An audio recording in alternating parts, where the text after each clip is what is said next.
ជម្រាបសួរបងប្អូនខ្មែរទូទាំងពិភពលោកនិងជម្រាបសួរថ្នាក់ដឹកនាំទាំងពីរខ្ញុំសូមលើកវីដេអូ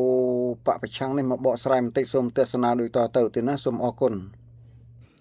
SBI មកប្រទេសកម្ពុជាមិនមែនជារឿងចៃដន្យទេណាបងប្អូនគ្រប់គ្រង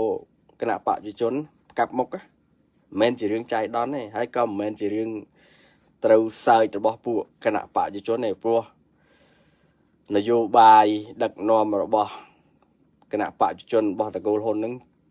ចិត្តបញ្ចប់ហើយបាទគេមកនេះគឺគេមកបង្ខំឬគេហៅអាចនិយាយបានថាមកជារូបភាពល្អមែនប៉ុន្តែក្នុងនៃនយោបាយគឺមកបង្ខំឲ្យរបបនេះចាត់ការទៅលើអ្នកកាងឬក៏មេអក្រិតជនអនឡាញនៅក្នុងប្រទេសកម្ពុជាដែលបោកលុយទូទាំងពិភពលោកហើយយើងដឹងហើយនៅប្រទេសកម្ពុជាពាក់ព័ន្ធនឹងករណីធំបែបនេះបើគ្មានក្រុមគ្រួសារតកូលហ៊ុននៅពីក្រោយទេมันអាចបើកបានมันអាចកាងបានទេរឿងនេះ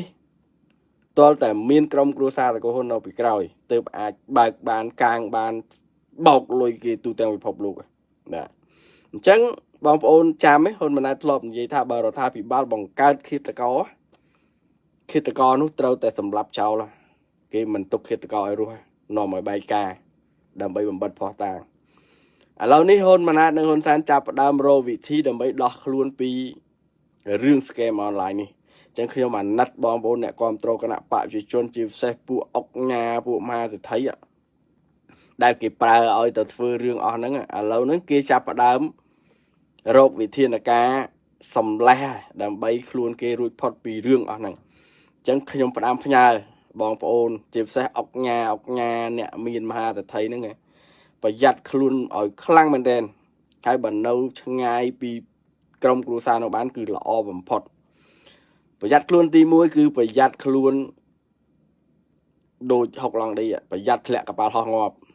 នេះទី1ទី2ប្រយ័ត្នកពើស៊ីហើយទី3ប្រយ័ត្នជាប់គុកអត់មានថ្ងៃចេញដោយសាររឿងគេប្រើគេអីហើយគេយករួចខ្លួនបាទសូមអរគុណ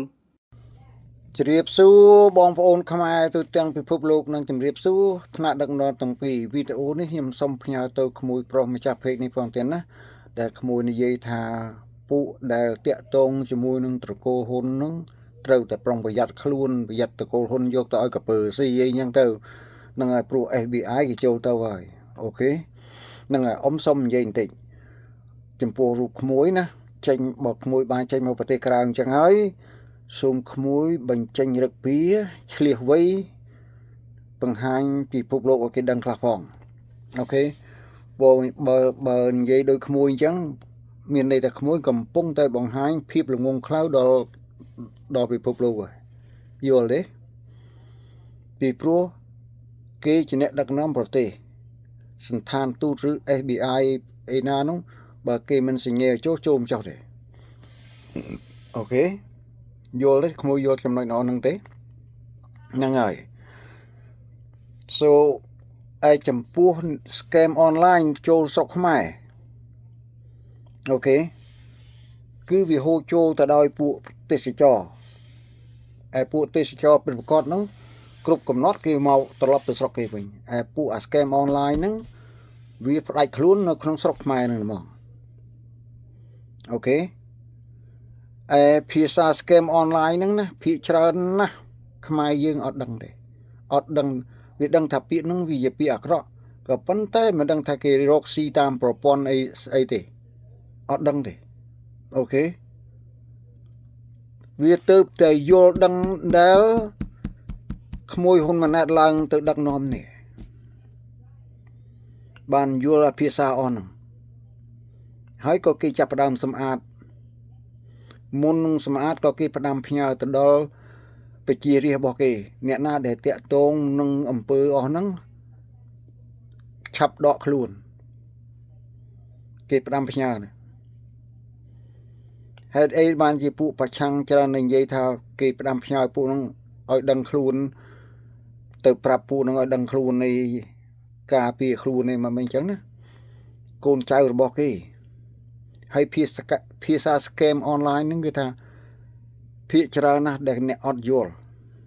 អូខេអ្នកអត់យល់ថាគេធ្វើយ៉ាងម៉េច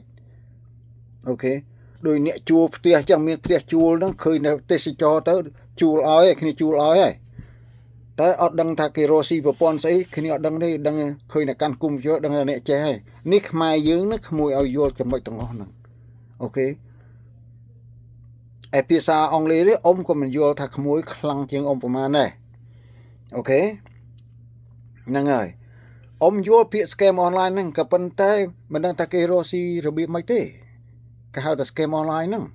ដឹងតែពាក្យហ្នឹងវាអាក្រក់ប៉ុណ្្នឹងឯងអូខេចំពោះអ្នកដែលថាខុបខិតជាមួយតកូលហ៊ុននោះណាបើសិនជាមានអ្នកខុបខិតជាមួយតកូលហ៊ុនមែនតកូលហ៊ុនមិនត្រូវអំពាវនាវឲ្យពួក FBI សន្តានទូតនេះចូលទៅទេពួកសិទ្ធិរបស់គេស្រេចលើគេអ្នកដឹកនាំប្រទេសគេចង់ឲ្យអ្នកណាចូលគេមិនចង់ឲ្យអ្នកណាចូលបានទេមួយឲ្យយល់ចំណុចទាំងអស់ហ្នឹងអូខេពីព្រោះតែគេអត់នឹងហើយបានគេបើកដៃឲ្យ FBI សន្តានទូតអាមេរិកចូលទៅដើម្បីជួយរួមគ្នាធ្វើការតាមដានពួក scam online ហ្នឹងយល់ទេហ្នឹងហើយគេឲ្យចូលទៅហើយគេ